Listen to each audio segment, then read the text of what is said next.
Assalamualaikum warahmatullahi wabarakatuh. Selamat pagi anak-anak kelas 5ku yang hebat. Berjumpa lagi dengan Pak Munova. Pak Guru berharap kalian tetap semangat, tetap asik belajar dari rumah. Dan jangan lupa selalu jaga kesehatan dan jaga kebersihan.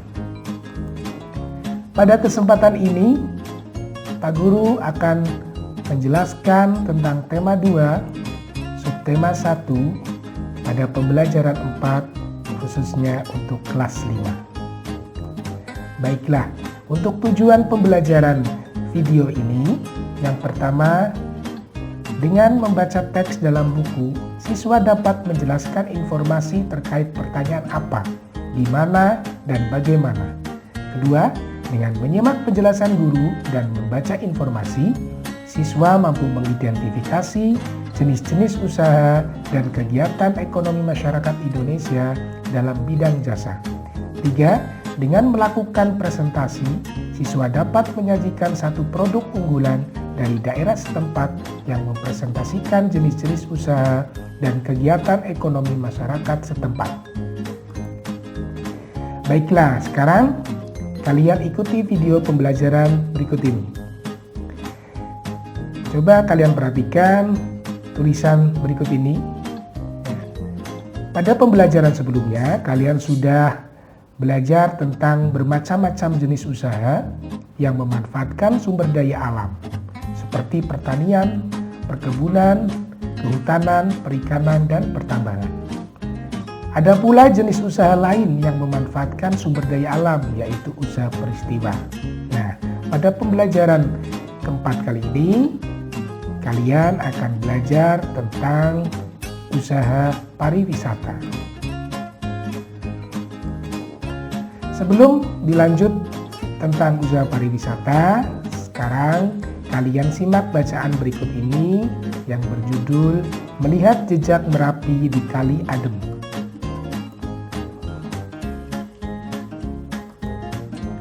Melihat jejak Merapi di Kali Adem. Kali Adem terletak di lereng Gunung Merapi di Yogyakarta. Dahulu tempat ini terkenal sebagai lokasi perkemahan yang asri. Fasilitas di areal wisata Kali Adem dahulu cukup komplit.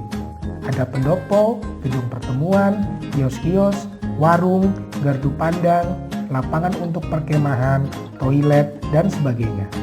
Akan tetapi, setelah Merapi meletus pada bulan Juni 2006, sebagian besar fasilitas itu lenyap terkubur lahar. Saat ini, wisata Kali Adem sudah berubah nama menjadi Lavatur Kali Adem. Sebagian besar pemandangan Kali Adem berupa hamparan pasir dan batuan bekas lahar. Di sana ada bunker atau rulinda, atau biasa disebut dengan ruang lindung darurat. Bunker ini dibangun untuk tempat berlindung jika tiba-tiba Gunung Merapi menyemburkan awan panas. Di dalam bunker ini ada kamar mandi, tabung oksigen, masker, listrik, dan perlengkapan lainnya. Pintunya 2 lapis terbuat dari lempengan besi setebal 3 cm. Berikut bacaan tentang melihat jejak Merapi di Kali Adem. Dari bacaan tersebut, kalian bisa mengetahui salah satu jenis usaha, yaitu usaha pariwisata.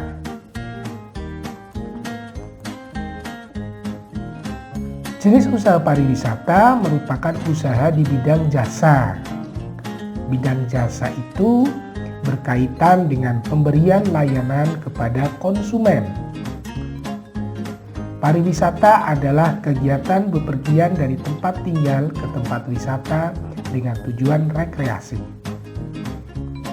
Sedangkan orang yang melakukan pariwisata disebut wisatawan. Wisatawan itu sendiri ada 2, yaitu wisatawan Nusantara atau biasa kita sebut dengan domestik, serta wisatawan mancanegara yang berasal dari luar negeri. Sektor jasa di Indonesia, terutama pariwisata, itu berkembang sangat pesat. Pesatnya jasa pariwisata itu didukung potensi panorama alam Indonesia yang elok. Sektor pariwisata di Indonesia juga menonjolkan aspek budaya. Objek wisata itu sendiri dapat berupa pemandangan alam dan budaya. Yang pertama yang akan kita bahas adalah objek wisata alam. Objek wisata alam antara lain terdiri dari pegunungan, ya, gunung atau pegunungan atau dataran tinggi. Yang kedua ada pantai. Berikutnya ada suaka alam, flora dan fauna. Ada danau. Nah, di sini ada Danau Toba yang terkenal, yang di tengah-tengahnya ada Pulau Samosirnya. Kemudian objek wisata budaya. Yang pertama berupa candi. Ada Candi Prambanan, ada Candi Borobudur, dan candi-candi yang lainnya. Yang terkenal candinya adalah Candi Prambanan dan Candi Borobudur. Yang kedua, objek wisata budaya yang kedua adalah keraton. Di sini contohnya adalah Keraton Yogyakarta. Yang ketiga adalah upacara adat. Upacara adat, bermacam-macam upacara adat di Indonesia. Ada upacara adat sekaten, grebek maulud, ada upacara adat ngaben atau pembakaran mayat di Bali dan sebagainya. Kemudian objek wisata budaya yang berikutnya adalah kesenian daerah. Misalnya seni pertunjukan Ramayana yang ada di Candi Prambanan. Dan masih banyak seni pertunjukan lainnya. Berkembangnya sektor pariwisata menumbuhkan usaha-usaha penunjang jasa pariwisata. Usaha-usaha di bidang jasa pariwisata tersebut antara lain yang pertama ada jasa penginapan. Jasa penginapan itu bisa berupa hotel, losmen, atau tempat penginapan yang lainnya. Yang kedua ada jasa penjualan cenderamata atau oleh-oleh. Tuh ada oleh-oleh berupa kerang, hiasan, topi, mungkin pakaian dan lain-lain.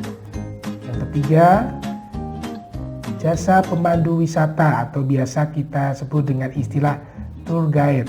Ya, tour guide itu biasanya di Bali itu banyak tour guide yang memandu wisata para wisatawan luar negeri atau mancanegara.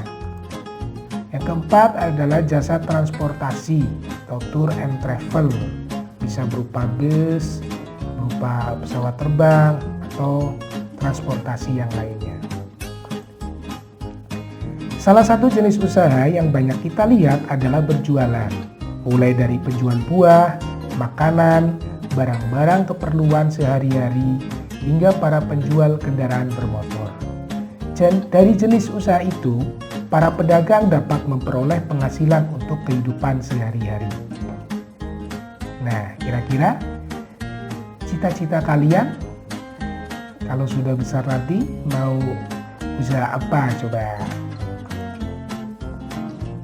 Nah, sekarang kaitannya dengan beberapa materi tadi. Sekarang kita akan belajar tentang menjelaskan informasi terkait pertanyaan. Di sini ada 3 kata tanya. Yang pertama ada di mana, apa, dan bagaimana. Contoh, pertanyaan di mana? Di mana kamu tinggal? Apakah di daerah tempat tinggalmu ada jenis usaha pariwisata? Bagaimana pengaruh adanya usaha pariwisata bagi kehidupan masyarakat? Nah, dari pertanyaan-pertanyaan ini, dengan menjawabnya, kalian bisa menjelaskan informasi sesuai dengan pertanyaan yang ada. Nah, tugas kalian di video pembelajaran ini adalah menjelaskan informasi terkait pertanyaan tersebut. Lalu, ceritakan kepada orang tua atau saudara atau teman kalian. Jangan lupa ketika kalian menjelaskan, dibuat dalam bentuk video. Baik, demikian video pembelajaran pada kesempatan ini. Mudah-mudahan kalian bisa tetap semangat, tetap asik, meskipun kalian masih belajar dari rumah. Assalamualaikum warahmatullahi wabarakatuh.